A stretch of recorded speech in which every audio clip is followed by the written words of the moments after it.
Hi, my name's Harrison. I'm a grad student at Washington State University. I'm researching computer science and public health. And my name's Elise Greenlee. I'm a senior nursing student in my practicum right now. I graduate in May, and I'm actually joining in today from the hospital. Yeah, we're seeking $20,000 for our initial seed round. Um, our company is called Stepocalypse, and our goal is to make daily walking just as addictive as mobile gaming by making it a mobile game. So we're imagining that we could help millions of people build healthy walking habits using the behavioral design that usually makes mobile games really addictive. So when people are playing our addictive mobile game, they're also walking and they're getting addicted to walking. It's improving their life overall. So, most Americans don't meet the CDC guidelines for the physical activity, and yet they spend 2.5 hours a day on social media. And the most common excuse for a lack of physical activity is, I don't have time. And so, our question was, how are we going to keep people engaged and inspire them to walk?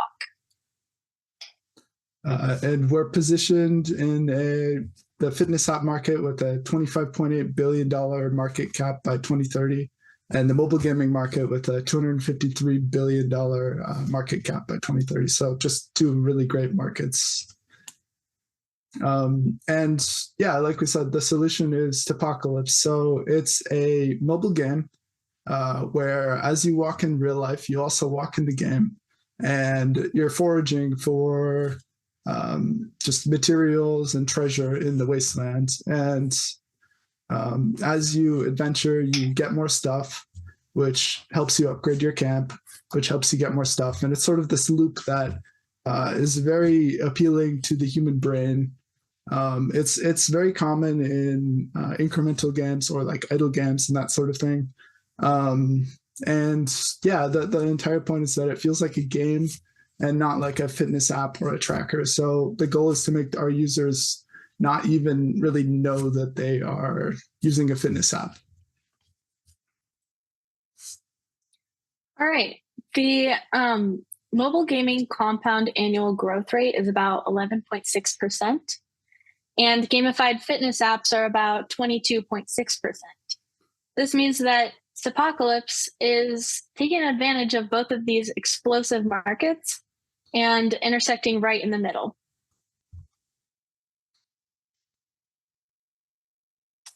So in nursing school, we learn about dopamine hijacking is the root of most addictions, and mobile gaming is also considered an addiction.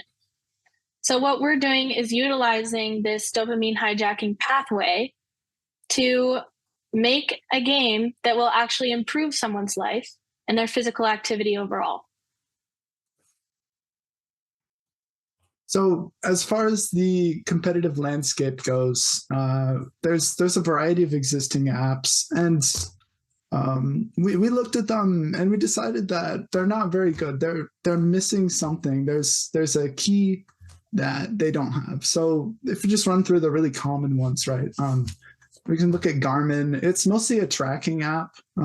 It's very data driven, but it doesn't really have things that would reinforce habits. It's not interesting to a younger audience, and it doesn't make people want to come back unless they are interested in sort of a data driven type thing. And then Zombies Run is an app where as you run, they tell you a story, and sort of the way that you move in the world drives that story, which is really cool. But it's not as appealing to the brain as an incremental game or just the type of mobile game that really gets people playing and playing and playing every day. And the other problem with Zombies Run is that when the narrative ends, your users just kind of, they stop running, So what we're planning on doing to fix that is sort of deliver this incremental gameplay as a service loop, right? So the common thing that you see for incremental games is once you reach the end, you can actually prestige and go back to the beginning, and you have just a slight advantage at the very beginning. And people really love those sort of games. Pokemon Go is another game that's in this landscape, and actually arguably the best one. Their focus is like augmented reality sort of stuff, which is similar to ours. And they're more focused on the casual audience. I think that the real problem with Pokemon Go is that the gameplay isn't engaging. So if you talk to, we are the generation that really loves Pokemon Go, and if we talk to our friends, most of them agree that Pokemon Go is really cool and really exciting. Catching Pokemon is exciting, but the gameplay just isn't very interesting. It doesn't have things that make the brain really satisfied. So yeah, that's we get to Stepocalypse, and we're doing sort of an idle style progression, like I mentioned, where when you walk, you're gathering materials, and it's compounding in sort of a snowball, where you get more materials and more and more and more materials, and that should reinforce our users to play more often. So our go-to-market strategy is to get out there early and iterate responsibly. So just a very safe business strategy where we release our beta in summer of 2025, and then we're iterating with real users with A/B funnel testing to see what really keeps people engaged and what doesn't. This is what the top companies are doing, like for like Clash of Clans and all the major mobile gaming companies. And we're planning on using these strategies to help engage people with walking. And then once we get a high level of engagement, we plan to get ad conversions through streamer partnerships, because if you think about it, the place that our target audience occupies is Twitch and those sort of websites, or like TikTok. So we can get some really high conversion rates with really good value by doing these streamer partnerships with the right people. Our operations plan, like I said, is to keep development very lean. So all of the engineering is happening in-house. And it helps that I'm a software developer with several years of experience, but neither of us have much experience in asset production. So we're going to contract that out. And the reason that we contract it instead of doing a salary approach is because that allows us to ingest these art assets at our own pace. And also it reduces the risk of having another salaried person on board. But yeah, we're planning on keeping our team very small, and Elise is helping with the behavioral design part of the app. And our operational philosophy is really just to scale sustainably instead of trying to, be like this crazy unicorn that makes, a bajillion downloads. We want to risk very little and maybe get to that point slowly, but with very little risk. As far as our revenue and financials, we assume that our average revenue per daily active user is about 2 cents just from advertising. This is a very reasonable assumption for mobile games. A lot of the people assume something much higher. We're also assuming very small user growth, just as almost as a worst case possible scenario, because I think that the purpose of the revenue and financial section would be to make sure that your business is going to be sustainable and succeed no matter what. So we're just assuming that we're going to start off with about 2,000 users in the first year and slowly grow up to about 40,000 daily active users over the period of 5 years. And it could, things could turn out to be significantly better than that, like dramatically better than that. But yeah, you can see that regardless, we're going to break even by year 2. Our key performance indicator is actually user retention, because it's going to drive our ad-based revenue. 5 minutes. So I'm the founder, Harrison Greenlee. I'm a software engineer. I'm also a lifelong gamer, and I'm also a computer science grad student. And I was actually inspired to submit this business because over the past year, I've lost 100 pounds by walking 3 miles every single day. And I really didn't expect that it would make so much of a difference, but it definitely does. It's just dramatic difference in, quality of life and everything. I think that everyone would benefit from walking more. So, and I have experience with ad tech and behavioral design from the previous company that I worked at as a software developer. That's T-Vision Insights. And like I said, I'm Elise Greenlee, and I bring a real world lens to this game. I get to really see every day in what I'm doing here, especially here at the hospital, exactly what moving and being physically active looks like on the tail end of things versus somebody that, walks every day and is very active. The people that are very active every day have a significantly higher just quality of life and overall. So yeah, it's really inspiring to make this game and try and really help people. So as far as our status and timeline, we have some good traction with the Python prototype already being built, but we want to iterate on the core mechanics a little bit more. We have $30,000 in bootstrap funding secured, but we need $20,000 more to complete the minimum viable product and launch in that beta state, like I mentioned. So 3 minutes. So 3 minutes. Yep. So the $20,000 would be used for commissioned art and animation.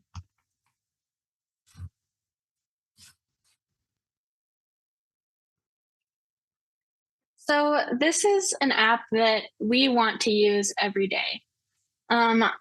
We really know how to make habits stick just with psychology and behavioral design. And so we're asking for the $20,000 to commission art and elements for our initial release. And we're also asking to nominate us for the Social Impact Prize. Yeah, and that's everything. So if anybody has any questions. I'll start off on this one. First of all, congrats on the weight loss. That is such a huge accomplishment. Yeah, congrats on that. And then I also want to point out that it's really great to hear people wanting to do impacts with their businesses. I was wondering if you would be, well, traditionally in the gaming industry, the biggest issue is defensibility with your competition because it's hard to copyright anything and it's hard to defend against that. And I just wanted to know what your guys' plan were, especially with other indie developers that might, be in the same type of gamification for healthcare apps and kind of what your guys' thoughts are on that. I think that you're definitely right. I mean, I've seen a lot of like you see indie games. The big one right now is Palatro, where they go viral and then they have a lot of clones. But I've also noticed that if you do the advertising correctly, by the time the clones try to catch up with your high quality app that's been developed, they can't really get enough traction, and that's because you're already dominating that part of the market. So as long as we have our market niche carved out and the app is high quality enough, and once we start hitting those influencers and the other advertising routes, we really hit them hard. I don't think that they'll be able to catch up. I just wanted to go back. I think in your business plan on your financials there, you had I would almost recommend a higher budget for your advertising and marketing with more frequency, especially with your influencers. Okay. Yeah, I appreciate the advice. Yeah. I feel like that would probably help quite a bit. Yeah.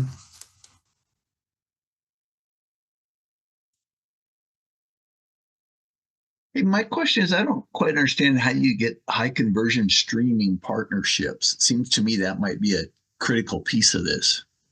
Yeah, so it's not necessarily, so it's streaming on Twitch. Are you familiar with Twitch?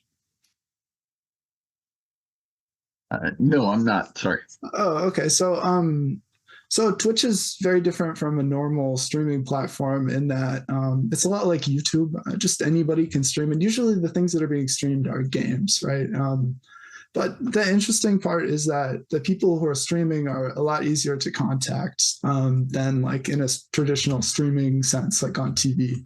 So they're just regular people, but I mean, millions of people watch these regular people, and if this person is playing a game or like showing off a game and acting excited about a game, then all the people that are watching them and almost idolizing them in a sense are also interested in that game. So really, you just reach out to them and you have them try the game and you pay them to do that. But it's just you just email them.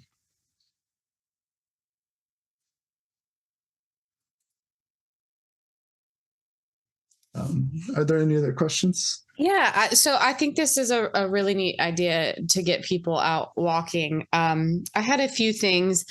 One, being in marketing, I would just personally lead with your story in your pitch. When you're talking about solving a problem and what it can do for people, giving your listeners that personal story right off the bat, I think would only strengthen their interest in hearing what you have to say throughout the rest of the presentation. And then I think that you have your expertise from the gaming and development side, and then also the health expertise. But I would recommend someone with marketing experience and also somebody with some psychology background that could really put some data-driven points into how you're developing the game and how you're hitting on those different incentives that really drive people. And then that way you can have even more research-backed reason for people to participate in the game. Okay. That sounds like a great idea. And I might add also, as far as on that team, consider someone with some accounting, finance background as well, that would well round that out. I do have a question on your MVP launch in 2025. What is, I don't know, I guess I don't understand what the Python prototype is compared to your MVP. What's the difference there? Oh, so the difference is that I have a Python prototype right now that I play on my computer, but it's more of a, you come home and you tell it what you did and it gives you the rewards. And we want it to be on the phone, giving you immediate feedback on the App Store. It's tricky to get onto the App Store. So that's something that we haven't done yet. Okay, thank you. Have you guys considered a subscription as well for people who want, I don't know, more features or something along those lines, just as another revenue stream? Yeah, I mean, we considered subscriptions and also in-app purchases. Ultimately, we wanted to make it as accessible to people as possible, especially because the people who are the most unhealthy are usually the people with the least amount of money. But I think that having a subscription could be interesting for just like extra content, like you said. That would be a really interesting idea. Yeah. Okay, thanks. Great job, you guys.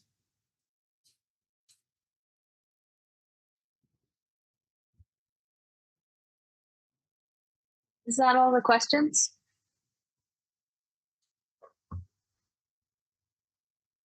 All right. Well, Stepocalypse, thank you so much for being with us today, and you may exit. Thanks, guys. Have a good Thank day. you so much.